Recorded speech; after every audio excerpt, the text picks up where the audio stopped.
Hello everyone. आज हम लोग एक्सक्रीटरी सिस्टम उत्सर्जन तंत्र के बारे में हम लोग देखने वाले हैं। तो आइए इसको देखते हैं हम लोग।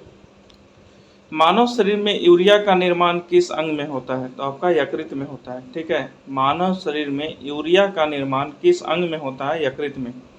अल्कोहल के निराविशन डिस्ट्रॉक्सिफिकेशन के लिए कौन सा मानव अंग उत्तरदायी है? तो आपका यकृत। कि अल्कोहल के निराविशन डेटॉक्सिफिकेशन के लिए कौन सा मानव अंग उत्तरदायी है? यकृत। मनुष्य के शरीर में खून के शुद्धिकरण की प्रक्रिया को क्या कहते हैं? तो रक्त अपोहन डायलाइसिस। मनुष्य के शरीर में खून के शुद्धिकरण की प्रक्रिया को क्या कहते हैं? रक्त अपोहन डायलाइसिस। मानव शरीर से उत्सर्जित सर्वाधिक विषाक्त पदार्थ कौन सा है? मानव शरीर से उत्सर्जित सर्वाधिक विषाक्त पदार्थ कौन सा है? अमोनिया। मूत्र की मात्रा का नियंत्रक है एडीएच एंटी डायूरेटिक हार्मोन एवं एल्डोस्टेरोन। ठीक है ना, मूत्र की मात्रा का नियंत्रक है एडीएच एंटी डायूरेटिक हार्मोन एवं एल्डोस्टेरोन। नेक्स्ट है, एक वयस्क स्वस्थ मनुष्य द्वारा एक दिन में उत्सर्जित मूत्र की मात्रा कितनी होती है? तो लगभग 1.5 लीटर। लगभग 1.5 लीटर। ठीक है ना। कौन सी औषधि मूत्र के स्त्राव को प्रोत्साहित करती है? तो आपका डायूरेटिक। कौन सी औषधि मूत्र के स्त्राव को प्रोत्साहित करती है? तो आपका डायूरेटिक। विल्स रोग में कौन सा अंग प्रभावित होता है? तो आपका किडनी। किडनी। हेमिकार्डेटा संघ के जीवों में किस अंग के द्वारा उत्सर्जन होता है? तो आपका कोशिका गुच्छ ग्लोमेरुलस।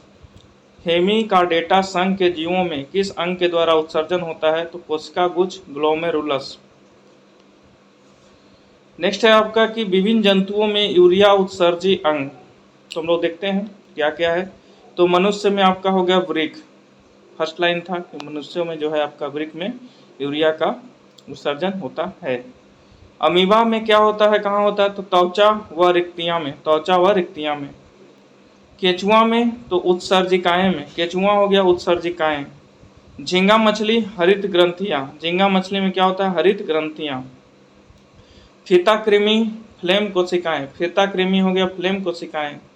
अर्थोपेडा अर्थोपोडा ये हो गया आपका मैलपीगी नलिकाएं। मैलपीगी नलिकाएं। और सिलेंट्रेटा आपका कहाँ हो गया? त्वचा व मुख। त्वचा व मुख। वृक्क में पथरी यानी किडनी स्टोन यूरिक अम्ल यूरिक एसिड कैल्शियम ऑक्सलेट तथा कैल्शियम फॉस्फेट के कारण बनती है। ठीक है ना। वृक्क में जो पथरी होता है kidney stone uric acid calcium oxalate तथा कैल्शियम फॉस्फेट के कारण बनती है। गुर्दे की कार्यात्मक इकाई क्या है? तो नेफ्रॉन है ना। गुर्दे यानी किडनी की जो कार्यात्मक इकाई क्या है? नेफ्रॉन।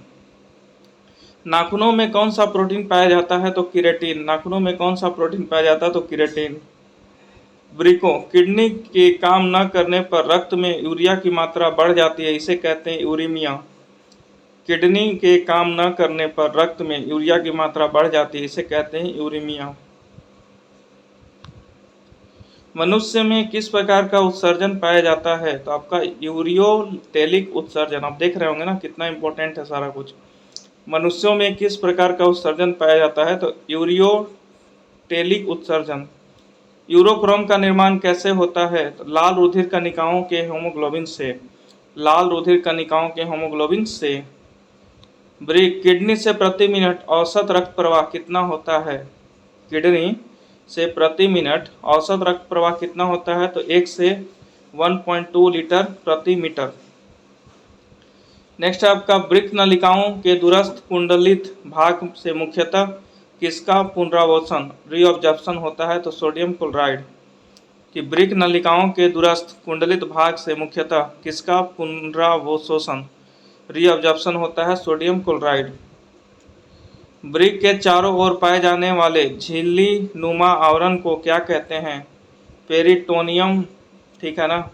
वृक्क के चारों ओर पाए जाने वाले झिल्ली नुमा आवरण को क्या कहते हैं? पेरिटोनियम।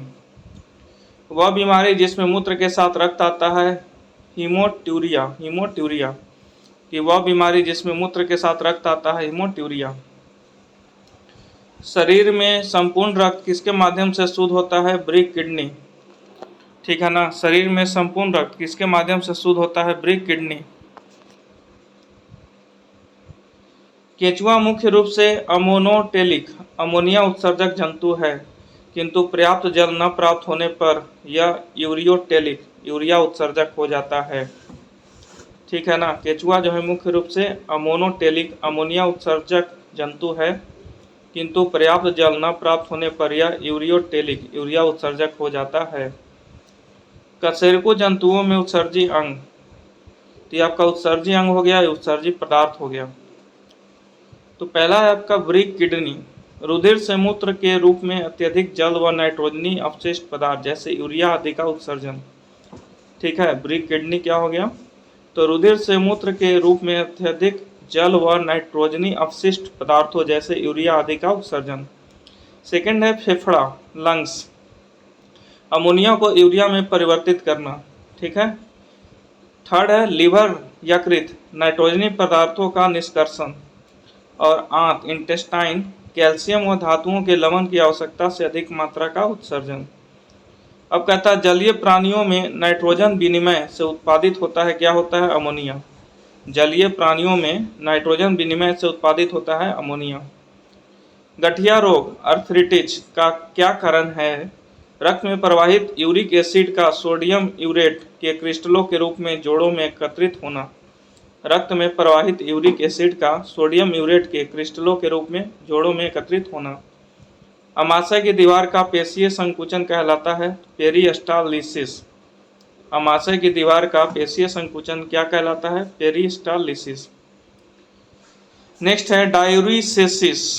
ठीक है, डायूरिसेसिस की इस स्थिति में ग्लूकोज का उत्सर्जन बढ़ जाता है। तो यही था दोस्तों आपका एक्सक्रीटरी सिस्टम से। Thank you very much.